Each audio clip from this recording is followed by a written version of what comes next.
Hello class, welcome to Psychome 101.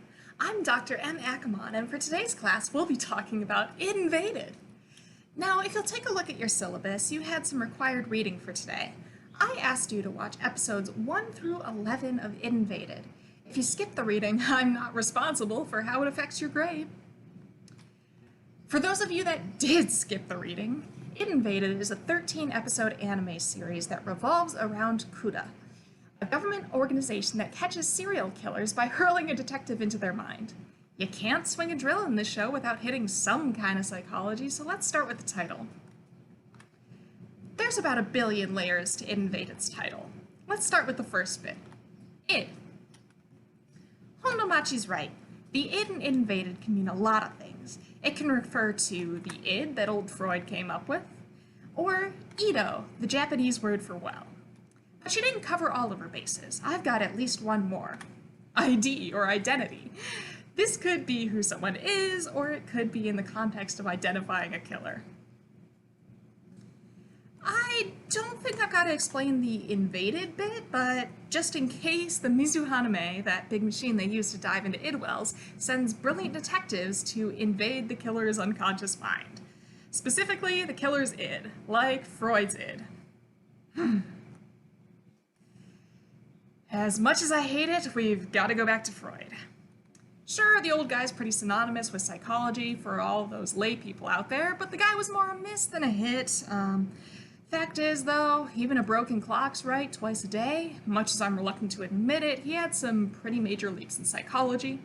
He was one of the first people to do talk therapy, and he was also one of the first people to talk about the unconscious mind. Basically, that there are processes in our head that we are not aware of. Anyway, as you can probably guess, it's the second part that's important for It Invaded, because nobody's going to therapy in this anime, even though they probably need it. I'm looking at you, everyone. Anyway, Freud thought that there were 3 parts of the mind: the id, the ego, and the superego. The id is like your caveman brain. It's all about basic stuff like eating, unbridled rage, and bumping uglies. It's the toddler in the back of your head screaming, "I want it, and I want it now." Pure hedonism in this thing. According to Freud, it's totally unconscious. You've got no idea what's going in there. Like, if you shove that toddler in the basement and lock the door, but you still gotta take care of the toddler, so every once in a while you've gotta grab a tray of food and, I'm losing track of this metaphor. Anyway, what I'm saying is the world isn't gonna feed you or let you punch a bunch of people just because you want to. Sometimes you've gotta fast before you go to the doctor, or sometimes breaking your boss's nose might be a bad career move. That's where the ego comes in. It listens to what your id is screaming about and tries to figure out if it can make it happen. Id's hungry? Ego checks the fridge to decide what to make. But what if you're hungry for meat and all you've got is a knife and a friend? The ego probably figures it can kill and eat that person, but, you know, most people wouldn't do that. Why? Enter the superego. It's pretty much your moral compass. It's the little bit that goes, yeah, sure, gym could be lunch, but that wouldn't be a very nice thing to do. I probably don't need to tell you that a lot of the characters in It Invaded have pretty big ids and teeny tiny superegos. Now, if you've been following along, you probably know where this is going. Hunger? Id. Horny? Id. Homicide? Id. If you're gonna hop into someone's head and figure out what's making them murder, you're setting a course for the id. They're unconscious. Makes sense that that's where our brilliant detectives are headed. So, TLDR, the title of the show tells us the plot. Our protagonists are invading people's ids. But psychology isn't all Freud, thank goodness. There's a lot of other big names out there, and it's pretty clear Maijo, the writer for It Invaded, paid attention in Psych 101. Enter Tamotsu Fukuda, the perforator. This is the guy who took a drill to his skull and then decided it'd be a great idea to do that to everyone else too. But on the list of things that can kill you, a hole in your head is pretty darn high. Fukuda's victims are proof of that. But here's the thing. Fukuda is a relatively normal, functioning human being with no obvious ill effects from this hole in his head, except maybe the murder. It may not be the wildest thing in this anime. I think that award goes to Kiki Asakai's whole deal, but it sounds pretty out there. Fact is, though, it's not that wild. people have metaphorically walked away from much bigger head wounds. Take the poster child of head trauma, Phineas Gage.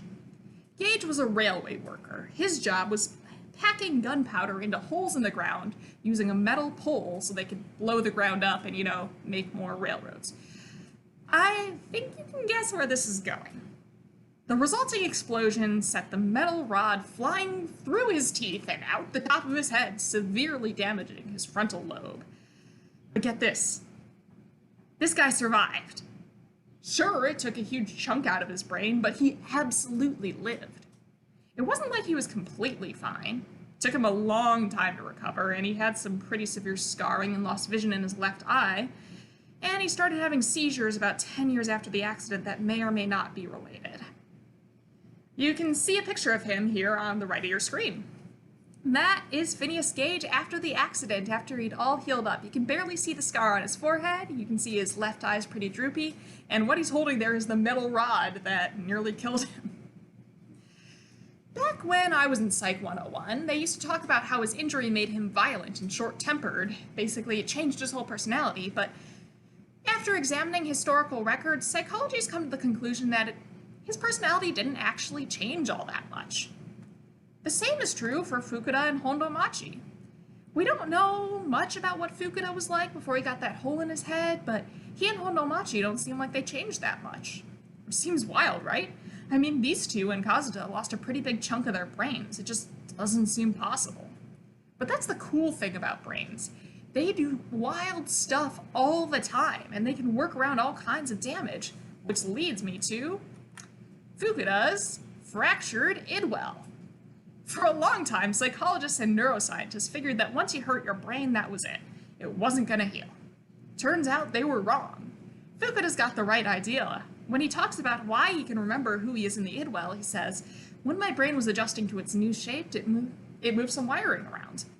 That might sound like he's making stuff up, but it wouldn't be a surprise since it's Fukuda, since we're talking about who we're talking about, but it's not. He's not making stuff up, is what I'm saying.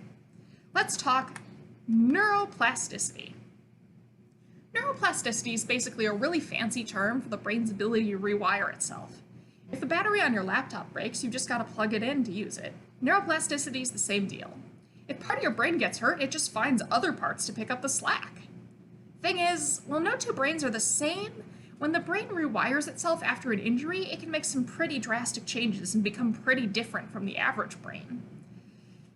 Sakaido says that Fukuda's well and its structure is abnormal, and that's probably true.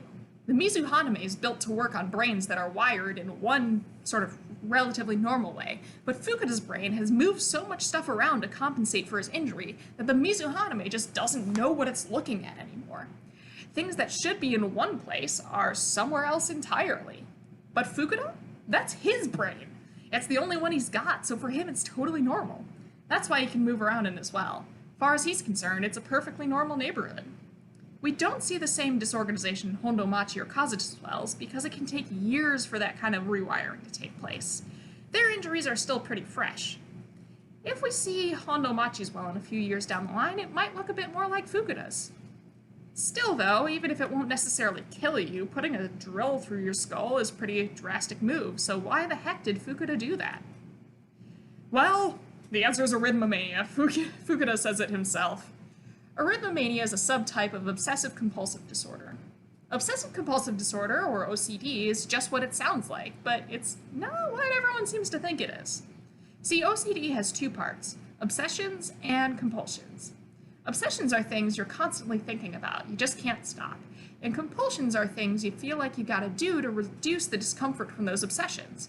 They're kind of a coping mechanism, though not a very healthy one.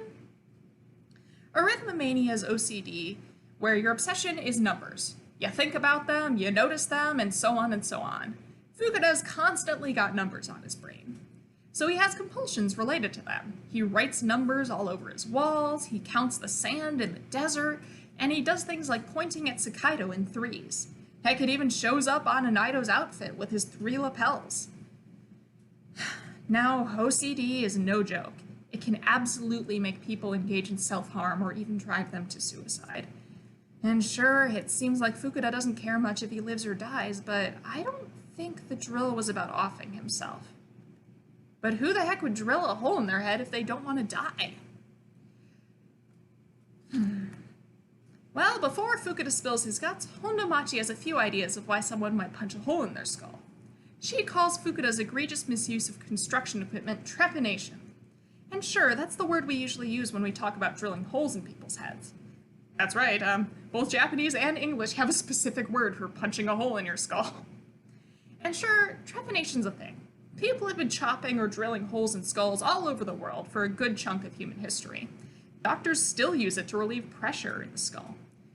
But there's even recent records of people who've gone and trepanned themselves. But Fukuda didn't just stop at his skull. Air blows in one hole and goes out the other. Nope, this guy drilled right through his brain.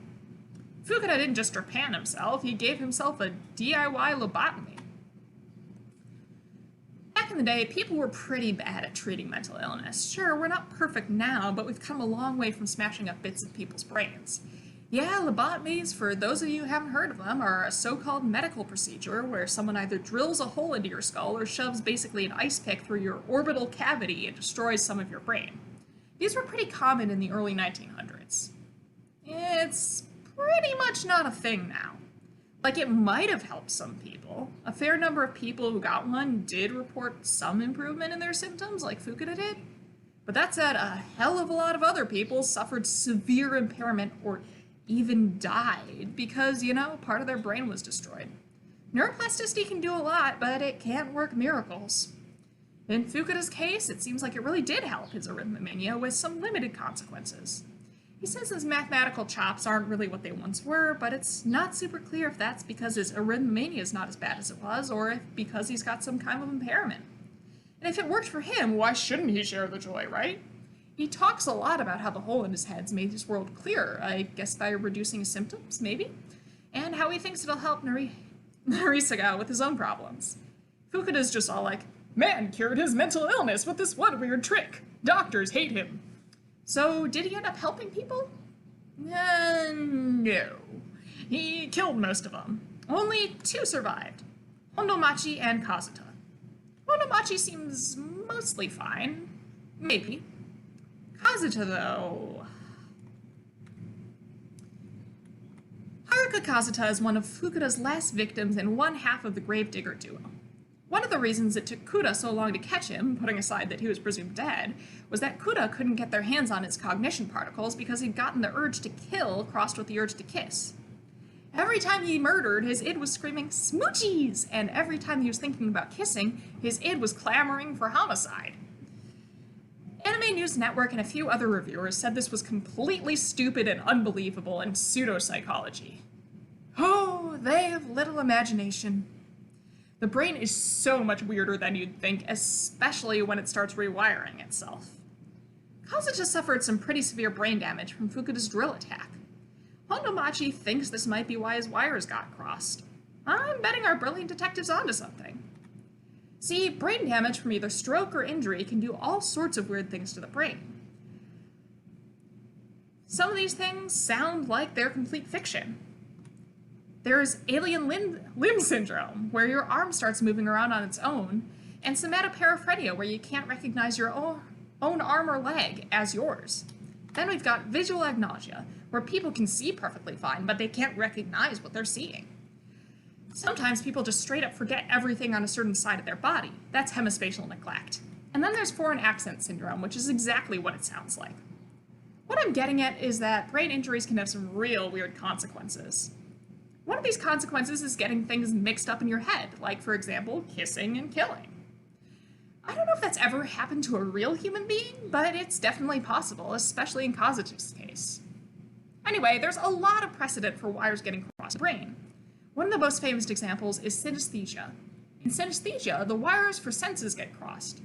People with synesthesia can do things like hear colors or see tastes. The thing I think Kazuta's got is a bit more obscure. It's called a praxis disorder. Praxis disorders, or apraxias, are disorders of motor planning. Basically, your brain makes it hard to do stuff even though your body's perfectly fine. I'm guessing that Kazuta's brain damage landed him with something like ideational apraxia. He's got trouble thinking about, planning, and making complex actions. I think he's got class 2 ideational apraxia. He's making a conceptual error. This means he's doing stuff consistent with his overall goal, but not consistent with the stuff he needs to do to accomplish it. Kosage's goal is pretty obvious. He's trying to express affection for Inami. He's doing that by trying to do things he knows will make her happy. Unfortunately for everyone involved, Inami's a sadist who just loves watching people die. Now, Kazuta can express affection in 2 ways.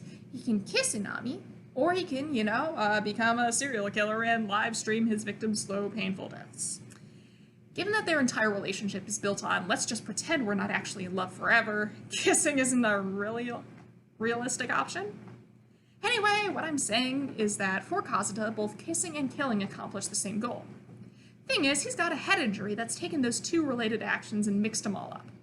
When he's got to act fast, like when he's trying to kill a witness or grab someone off the street, he'll probably accidentally do one instead of the other. See, because he often thinks about killing when he thinks about how much he loves Inami, those 2 things probably become linked.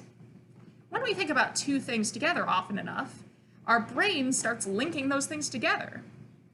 For example, when a cat hears a can opener and then comes running, it's linked to the sound of food. Those 2 things show up at the same time in its head. So maybe this wasn't a problem before the brain damage, when Kazucha's brain wasn't trying to rewire itself, but after he got that hole in his head, there you go, homicide. Given the wiring mix-up and the fact that Kazucha's brain isn't shaped like a normal one anymore, like the Mizuhaname has been programmed to deal with, it's no wonder the Mizuhaname couldn't pick up on his killing intent. So just like Fukuda, it doesn't work properly with him because he's got that hole in his head. I think that's all for now. If you've got questions, comments, or concerns, leave them in the comments section. If there's enough, I will make another video. See you next class!